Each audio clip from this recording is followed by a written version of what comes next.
স্বামী সহ শ্বশুরের বিরুদ্ধে ৩ বছরের মেয়েকে অপহরণের অভিযোগ জানিয়েছিলেন মালদা শহরের সানি পার্কের এক গৃহবধূ।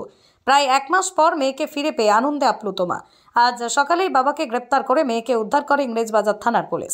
অভিযোগকারীর গৃহবধূ স্বামী ও শ্বশুরকে আজ মালদা জেলা আদালতে পেশ করা হয়েছে। উল্লেখ্য, গত ২৬শে জানুয়ারি পিকনিকে যাওয়ার নাম করে মেয়েকে নিয়ে বেরিয়ে যান ইন্দ্রজিৎ সরকার। গত ৭ই ফেব্রুয়ারি স্বামী ও শ্বশুরের বিরুদ্ধে মেয়েকে অপহরণের অভিযোগ করেন ওই গৃহবধূ।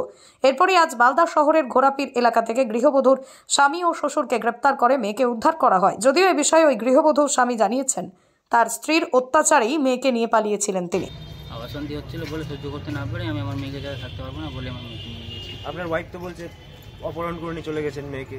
হ্যাঁ, আপনার ওয়াইফ বলছে অপহরণ করে নিয়ে গেছেন। অপহরণ করে নিয়ে গেছে। আমার সামনে ডেকে কথা বলতে বলুন, তাহলে বলছি। কি ধরনের অত্যাচার করতে?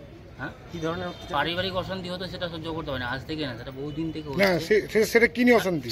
দুদিন একদিন পর পর অশান্তি, যে আমার কাজে নিয়ে আমার কাজের জায়গাতেও গিয়ে কথা বলে। যে আমি পারিবারিক সমস্যা হতে গেলে কেউ কাজের জায়গাতে গিয়ে কথা বলে। আপনি কোথায় চলে গেছিলেন? আমি আমার যেখানে খুশি ছিল, আমি যেখানে থাকতে পারতাম শান্তিতে, সেখানে চলে গেছি। কোথায় সেটা? হ্যাঁ, কোথায় সেটা? কলকাতা সাইডে চলে গেছে। নৈহাটি? হ্যাঁ, ওই আশেপাশে। তারপরে কিভাবে খবর পেলেন? তারপরে কিভাবে খবর পেলেন? কালকে আমি ফোন করেছিলাম, কালকেই শুনতে পেলাম যে ও এই বাবাকে ই করেছে, সেই কারণে আমি এসেছি। এখন কি আবার ফিরে যাবেন বইয়ের কাছে? হ্যাঁ, ফিরে যাবেন ওখানে? এখন কথা বলা হবে যে কি হচ্ছে না হচ্ছে ডিসিশন। আমি এখন তো ডিসিশন বলবো না কি হবে না হবে। ঠিক আছে না? দাঁড়াও ইন্দ্রজিৎ।